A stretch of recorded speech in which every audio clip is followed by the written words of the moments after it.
I'm the author of this book, Arthur O'Connor, the most important Irish revolutionary you may never have heard of. When I tell people I wrote a book about this guy, they say, Arthur O'Who? And that's the problem. So that's why I gave it this hopefully catchy subtitle.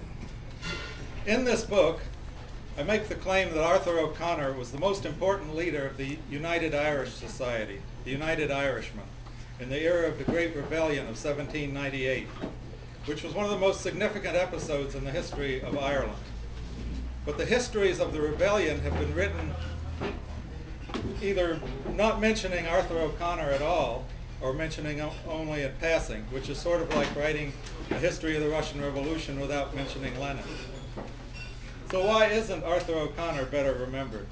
This poster here that Martin Treat is kindly holding for me is a commemoration, a bicentennial commemoration of the rebellion of 1798.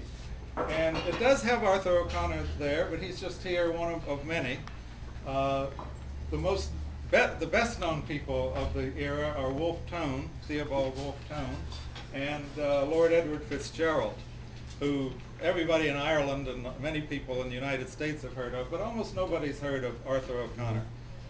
And the question is why? Because if in 1798, if British government officials were asked who they considered to be Britain's enemy number one, public enemy number one, or if French government officials were asked to identify the Irish revolutionary they were most closely collaborating with, both would have said without hesitation Arthur O'Connor.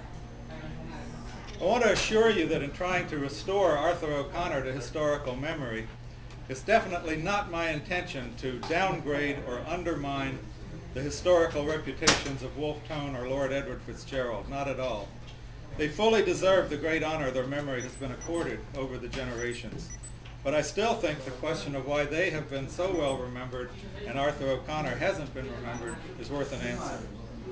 And in fact, the answer is rather clear-cut. Those of us who venerate the heroic Irish freedom fighters of the past have tended to mainly remember our martyrs, those who fell in battle in the struggle to free Ireland from British rule.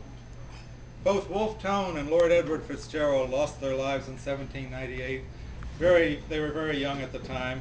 They lost their lives at the hands of Ireland's enemies, and they're rightly remembered and revered for their supreme sacrifice. Arthur O'Connor, on the other hand, didn't die in 1798. In fact, he lived for more than another half-century in exile, 54 years to be exact, beyond the rebellion. But it's my contention that he was no less courageous than those who died. He was just more fortunate. I wanted to explain why I believe Arthur O'Connor was the most important revolutionary leader of that era, but unfortunately time doesn't permit that today, so I'll have to ask you to read the book and judge for yourself whether I made the case or not. I'm going to be at the back, and if you want to get a copy of the book, I'll sign it for you, and that'll be fine. But at least you have an idea of the primary thesis of the book, and now let me read a few passages with the help of my friend Martin Treat.